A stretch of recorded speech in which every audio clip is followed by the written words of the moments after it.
All right, I told you that we're going to be studying what tonight? Yes, the parable of the 10 virgins. Now, somebody last night wanted me to go back and cover a little bit more in the parable that we were studying. Folks, if I do that, guess what? We'll never even get through the introduction to the parable tonight, okay? And there was one brief point that I do want to make, though, okay? The rich man died and he went to torments, didn't he? And he had 2 requests while he was in torments, didn't he?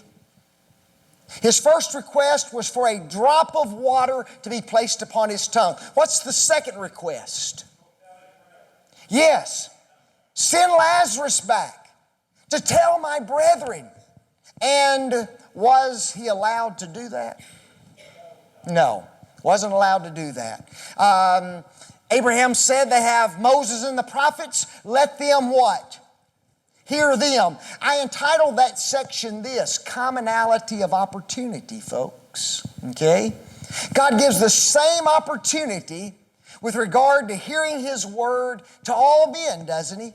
If individuals are going to be saved, they're all going to be saved in exactly the same way, by hearing the prophets, by hearing the Word of God, and obeying the Word of God. But here's the interesting lesson.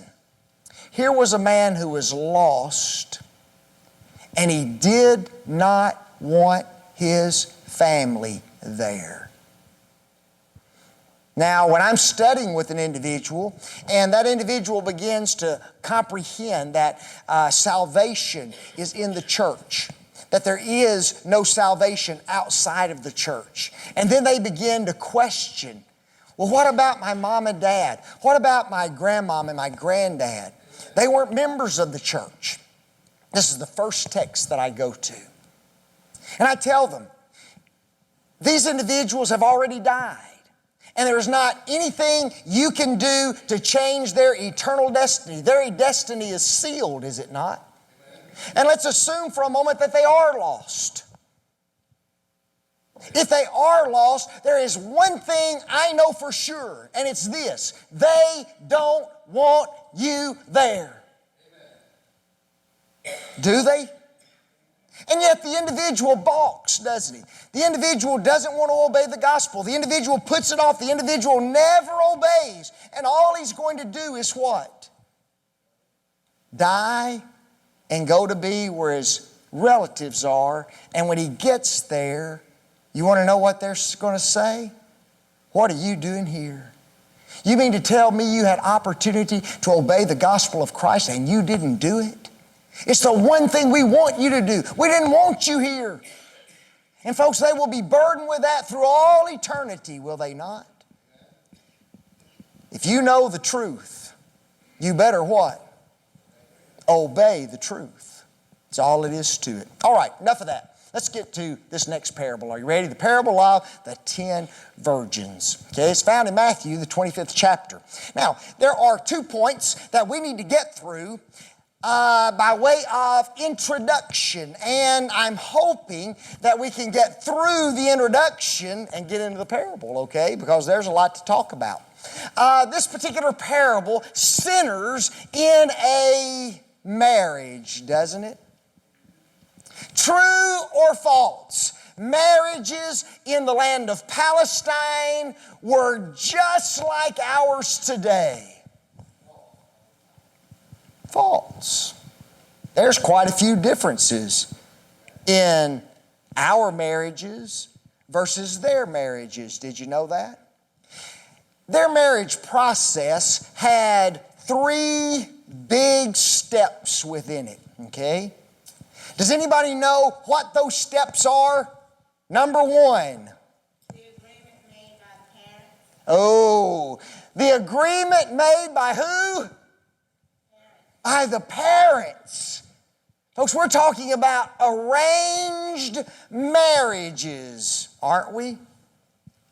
Now, sometimes those arrangements were made at a very early age, maybe even from the time of their being 1 or 2 years old. They grew up their entire life knowing exactly who they were going to marry because moms and dads had already decided it. Did you know that? Now, is that a big difference from what we do? Pretty big difference, isn't it? Now, I know if you're like me, you would have loved to have picked your child's mate, wouldn't you? Because you might not have picked the one they did. Isn't that true? But that's not the way we do it. We allow our children to go out, they get to scout about, date, and then they get to make the selection, don't they? Not so back then. It was an arranged marriage. It concerns me just a little bit sometime when preachers stand up in the pulpit and they use our traditional marriage services as the standard for everything. You know that? And that's just not the case. Are there still cultures where marriages are arranged today? Yeah. Now, we think that we have the healthier way because we marry who we love, right? But one man said this: the difference is we love who we marry. And folks, that's a huge difference, isn't it? You know, and it goes to show you that marriage is not something that you either have or don't have, okay? Marriage is something that you what? That you choose to have.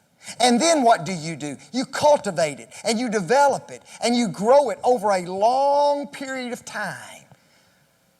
Let me ask you this. Isaac and Rebekah, had they ever seen each other before they married?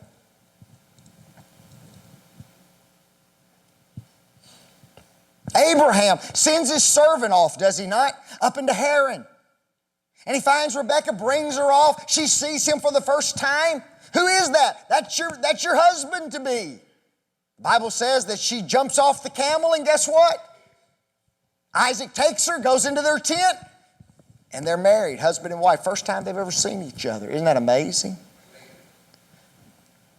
Folks, we can love our mates, can't we? And we can choose to love our mates.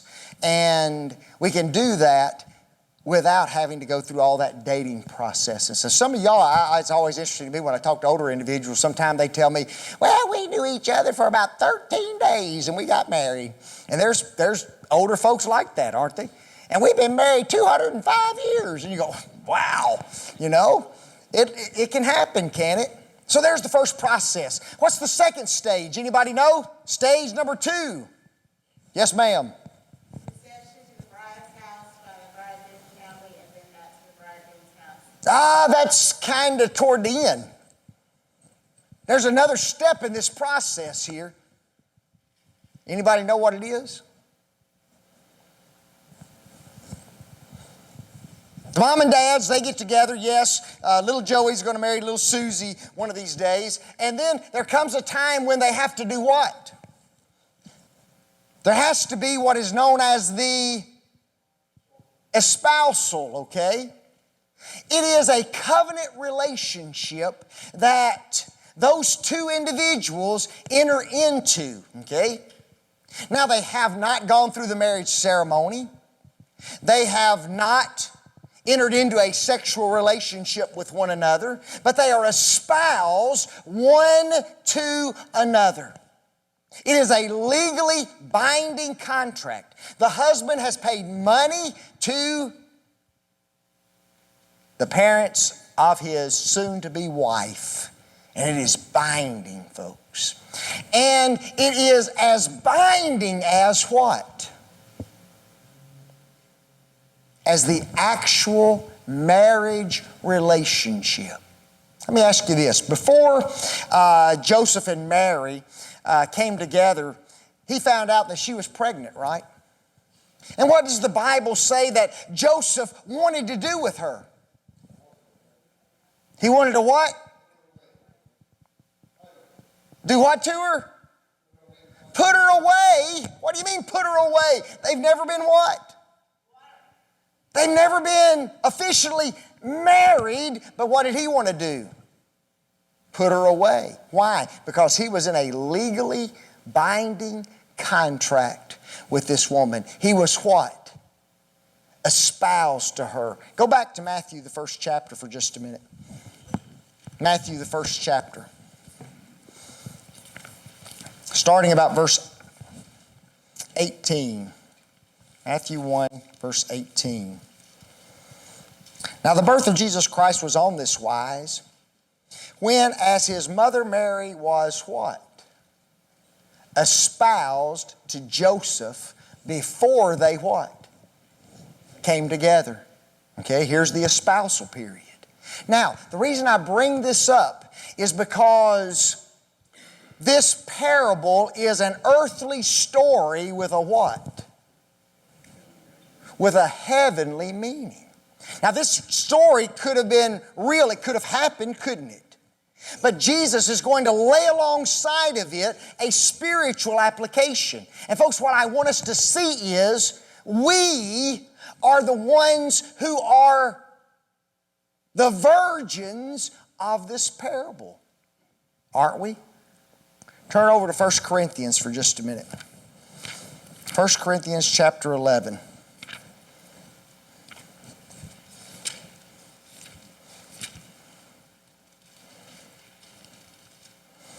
1 Corinthians 11.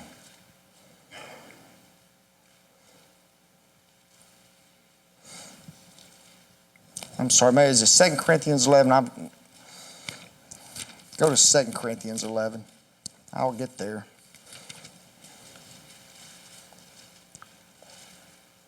Look at verse 2. 2 Corinthians 11, verse 2.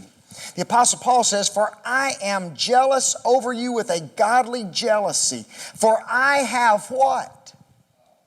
"Espoused you to one husband, that I may present you as a chaste virgin," what? "To Christ." Folks, right now, while we're living in this earth, we are in what period of the marriage? We're in the espousal period, okay? We have a binding contract that we have entered into with who? Jesus Christ, the Son of God. He is our husband, is He not? And what we are doing right now is exactly what those 12 virgins or those 10 virgins were doing back then. They were waiting for what? They were waiting for the marriage day. And that's the third element of the marriage relationship of the first century. There was the arrangement, there was the espousal, and then finally there was the what? The marriage itself. And on that marriage day, boy, all of the virgins, the bride, they were just eagerly awaiting what? The coming of the bridegroom. And folks, they had to be what? They had to be ready when He came, didn't they? Right now, we're in the espousal period. And we are waiting for who? We are waiting for the Christ. We don't know when He's going to come. We don't know when the shout's going to be made. We don't know when He's going to appear. But guess what? We've got to be ready when He comes. And that's the whole message of this particular parable, isn't it? Now, there's a little bit of history about the marriage itself. Okay, very brief, very simple. There's a ton more you can study with regard to it. But there's a second element with regard to the background of this parable, okay? And the background of this parable, folks, goes all the way back to Matthew, the 24th chapter. So just turn back there with me. Matthew chapter 24. I'd like to spend just a little bit of time here because there's so much problem with regard to all of this. Notice verse 1. "And Jesus went out and departed from the temple. And His disciples came to Him for to show Him the buildings of the temple." Question: were the Jews proud of their temple? Oh man, very proud of the temple. What was so wonderful about the temple? Why were they so proud of it?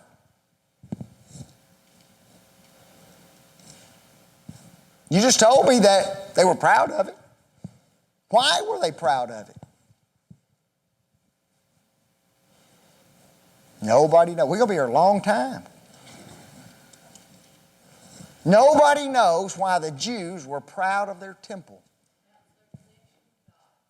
That was their connection with God. Wonderful. And it was it not? Folks, out in the wilderness, they had built a what? Not a temple, they had built a what? A tabernacle.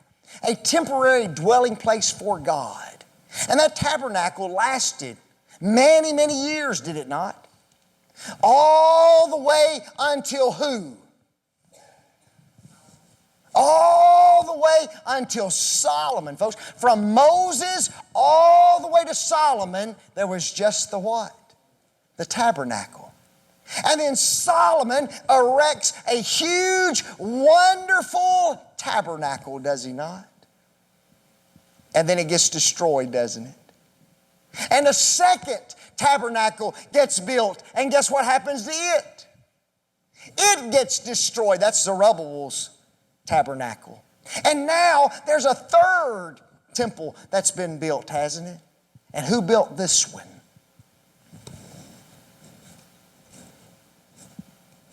Boy, y'all like pulling hen's teeth tonight. Herod's temple, yes. And folks, how long had this temple been in building?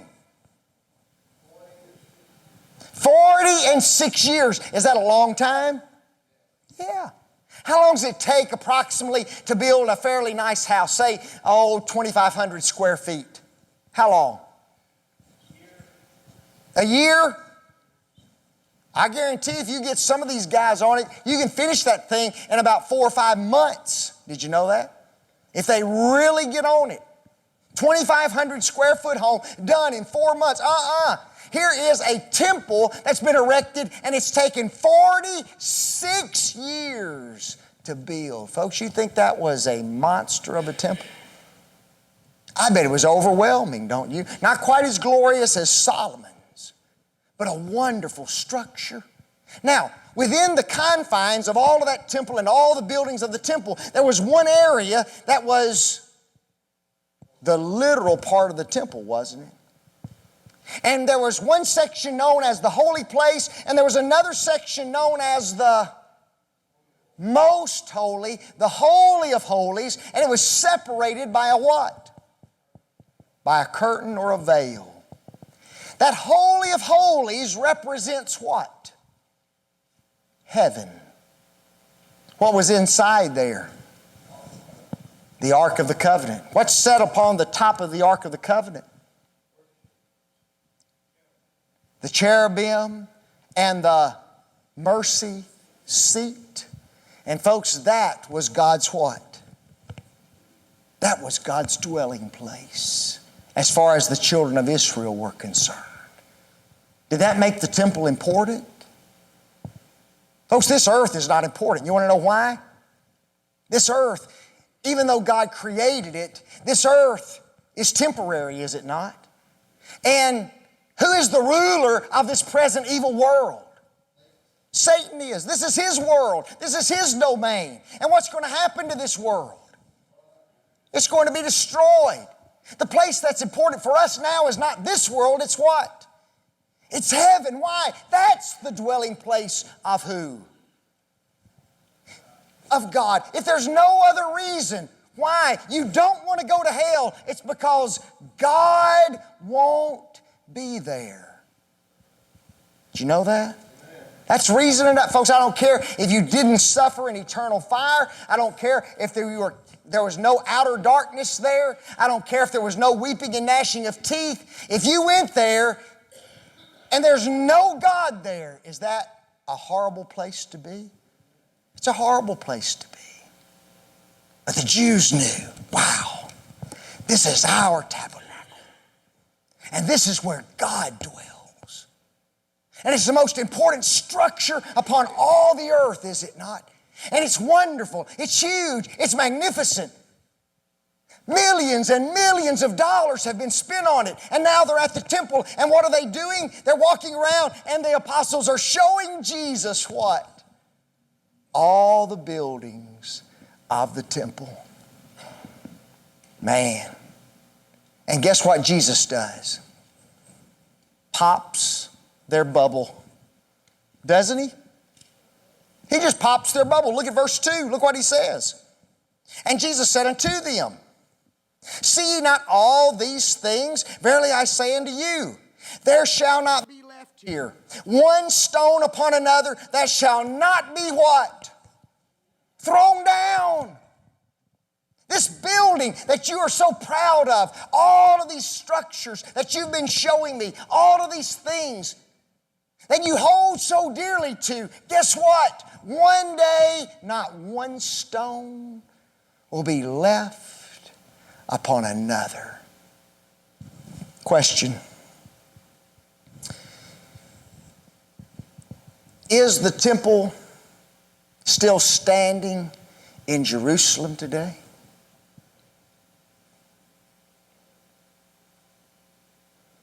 Oh, come on, folks, help me.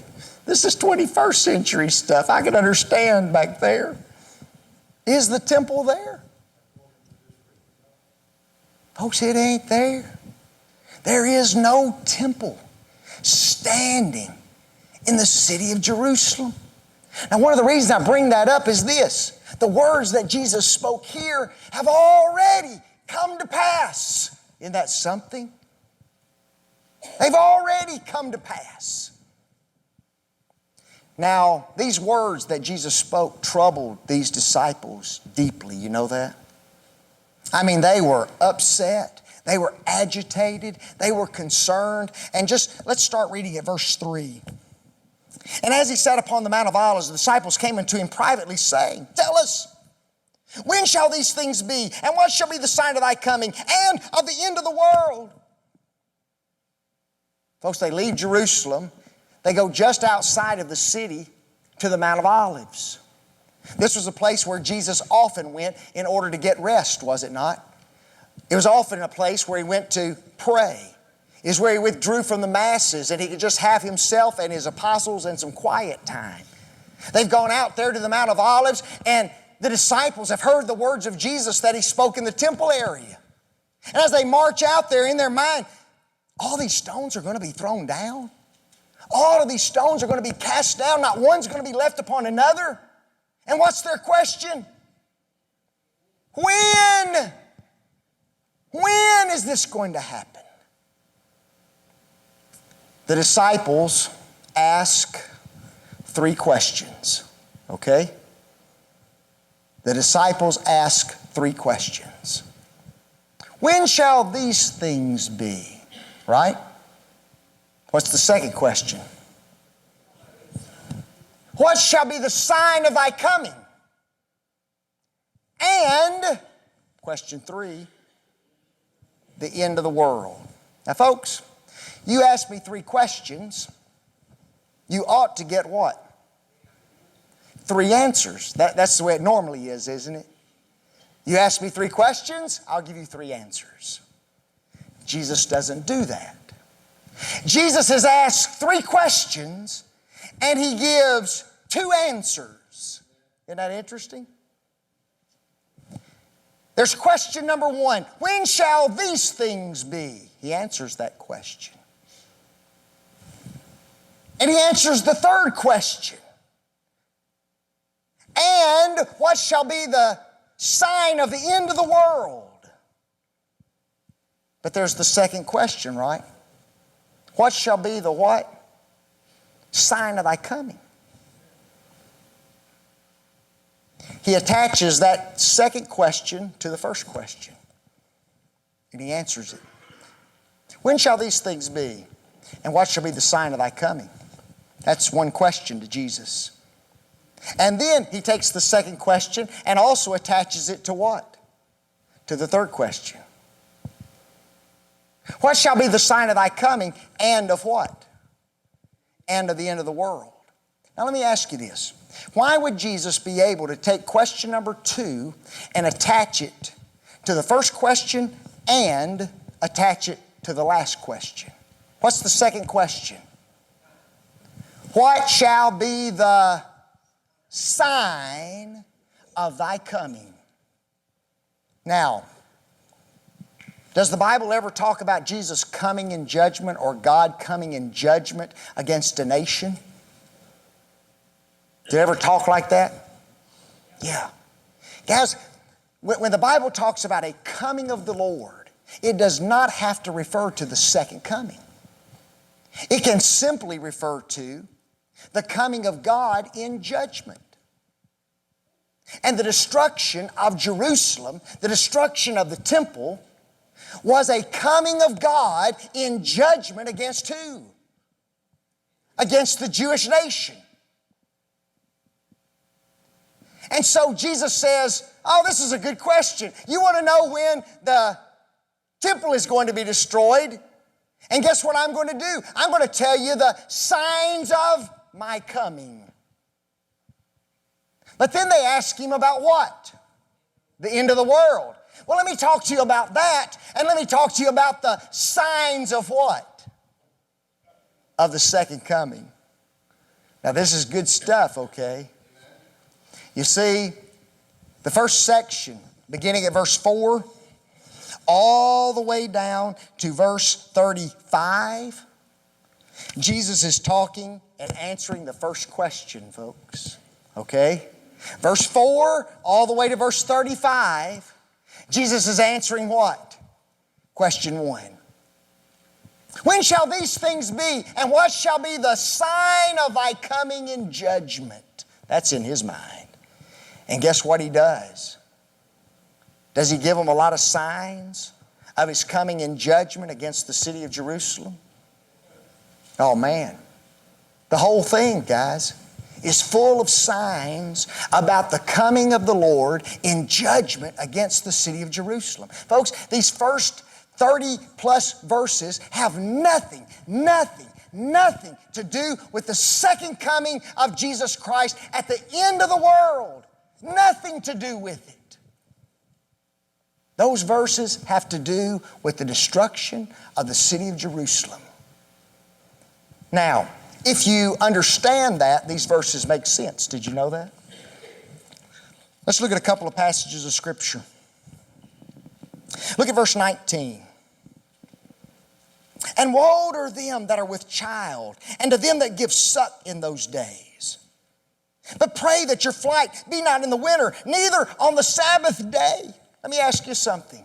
When Jesus comes again at the second coming, the literal second coming, does it matter if you're pregnant or not?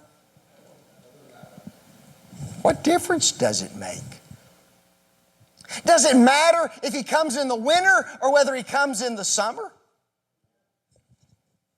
Does it matter whether he comes on the Sabbath day, Saturday, or some other day? It doesn't matter.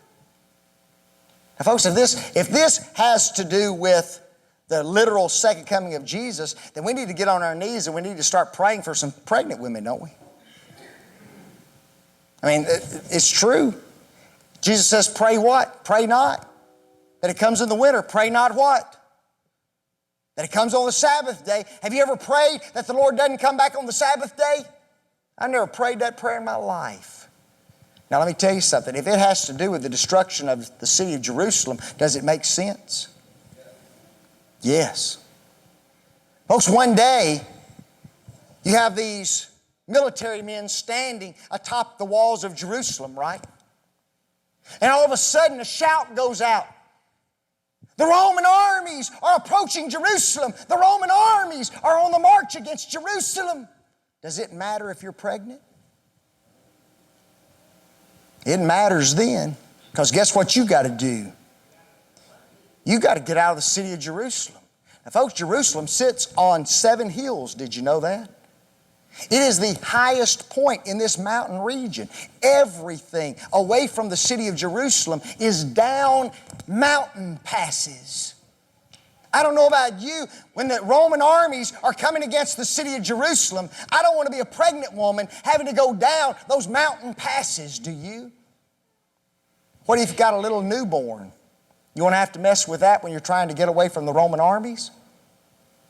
I don't want to have to mess with that, do you? And especially today. Go get the diaper bags. So you got about 400 diaper bags plus this little baby in your arm, trying to get out of the city of Jerusalem. Is that going to hinder your progress? Yes. Pray that you are not pregnant. Pray that you don't have a little one. Watch this. Pray that it's not what? In the winter. Does it snow in Jerusalem? Oh no, never lived there. Yeah, folks, it snows over. It's 2,700 feet above sea level. It snows over there. In the wintertime, it gets a little icy. It gets a little slick. Do you want to have to go down those mountain passes in ice? Trying to get away from the Roman armies? Not me. What happens on the Sabbath day in the city of Jerusalem? Gates are shut. Roman armies are approaching. Guess what you can't do? Can't get out. Got to jump the wall. Got to find other ways to get out of the city. Cannot go where? Through the open gates. The gates are shut on the Sabbath day. That's vital if the Roman armies are approaching the city of Jerusalem, isn't it? Don't be pregnant. Hope it doesn't happen in the winter. Pray that it doesn't happen on the Sabbath day. Makes sense if it applies to what? The fall of Jerusalem, doesn't it? Now I want you to look at a couple of passages from this, okay? Look at verse 27. For as the lightning coming out of the east and shineth even unto the west, so also shall the what? Coming of the Son of Man be. You see, Jesus says that the coming of the Roman armies against the city of Jerusalem is one of my whats? One of my comings.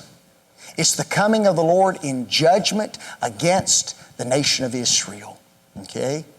Now, one other verse. Go all the way to verse 34.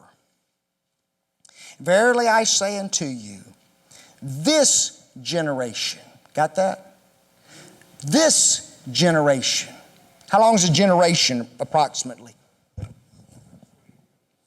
20 years. There's about 3 different definitions of generation, okay? 20-year period, okay, which is about what we look at today, right? I'm a generation. My mother was a generation. My children who are behind me and there's about 20 years that separates each one of those generations.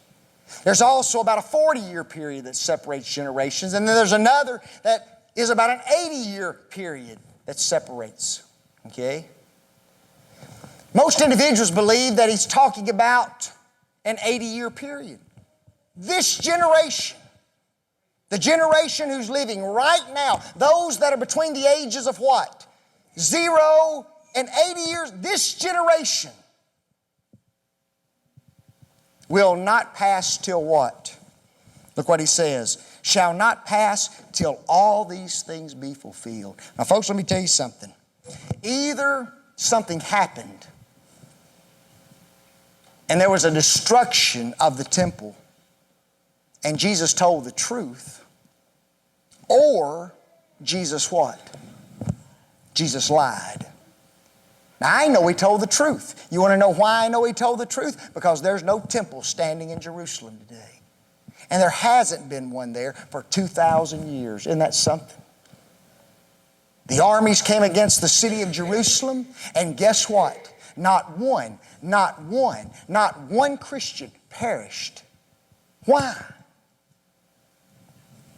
Why didn't any Christians perish when the Roman armies came? Because they had Jesus' prophecy. Here's the sign of my coming in Jerusalem against the city of Jerusalem in judgment. Folks, as soon as those signs started coming to pass, guess what Christians did? They got out of Jerusalem, and not one perished in the destruction of the city of Jerusalem. Now, let's drop down and let's look at verse 36. What's the first word? But. Okay, now remember, he's gone from verse 4 to verse 35, talking about the signs of the fall of Jerusalem. And then all of a sudden he comes up with this word, but. But is a what? Contradictory conjunction. Yes. It's a contradictory conjunction. It is a conjunction. It joins two things together, but is a conjunction of contrast. Okay? Now remember, Jesus has answered questions 1 and 2 together, right? Now he puts questions 2 and 3 together. What shall be the sign of thy coming and of the end of the world? Now he's answering question 2 and 3. But of that day and hour what? Knoweth no man. No, not the angels of heaven.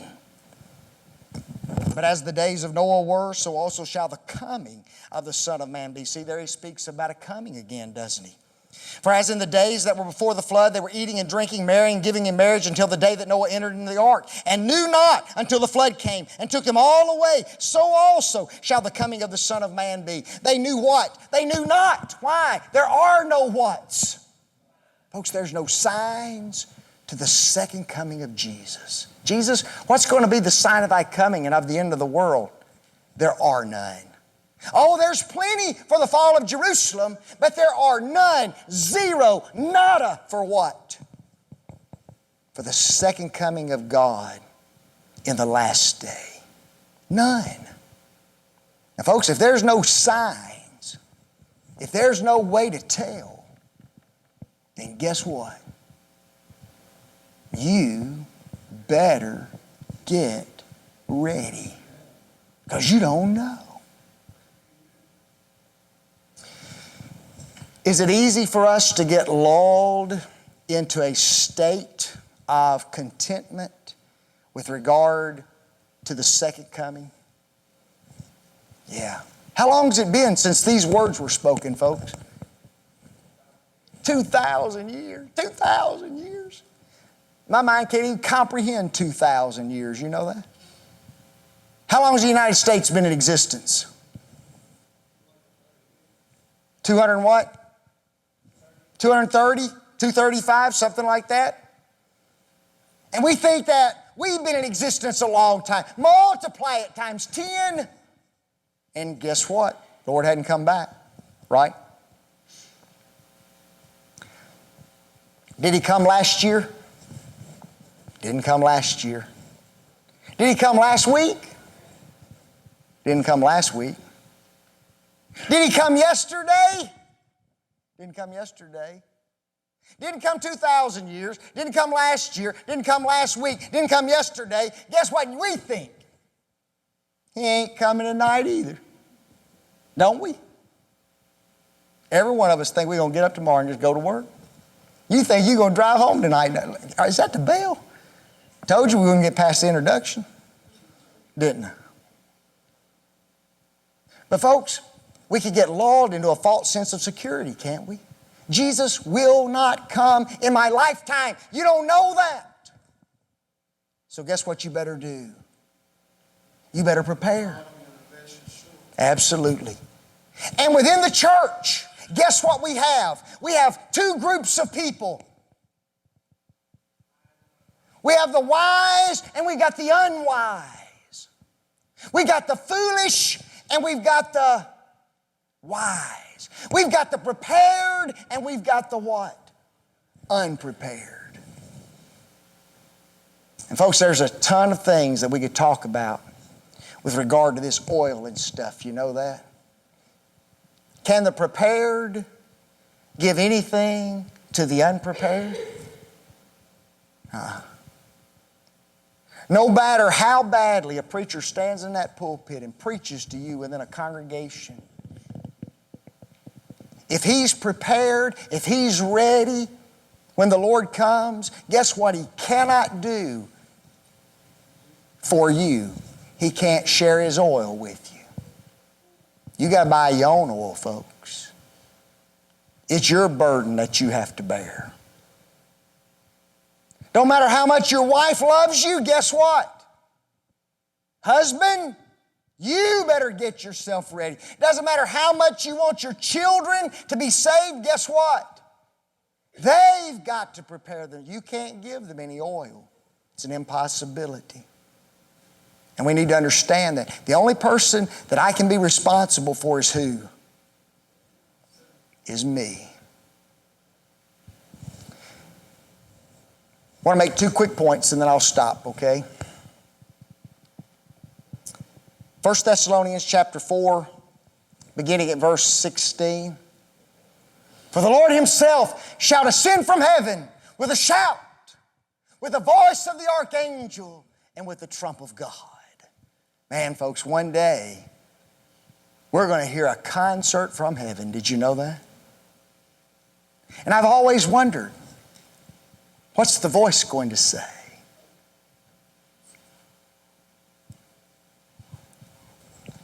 And this parable gives us a little bit of indication, doesn't it? Because in the parable, the shout is this: Behold, the bridegroom cometh. What if, right now, the heavens opened and you heard those words? Would you be ready to go into to the feast? Would you be ready? Behold, the bridegroom cometh. And, point number 2, can you imagine not being ready? And you get to the door and guess what? It's shut. Were you part of the bridal party at one point? Yeah. I was right there with those other 5. I had a little oil. I was a little prepared. But then my lamp went out and I had to go get some more, and I come back and what's wrong? The door's shut. But I know that he knows me. I know that he does. I was in the party at one time. I know that he knows me. So we knock on the door, and what do we cry out? Lord, open unto us. And what does he say? I know ye not. Folks, how sad. How sad. Don't let that happen to you. Thank you.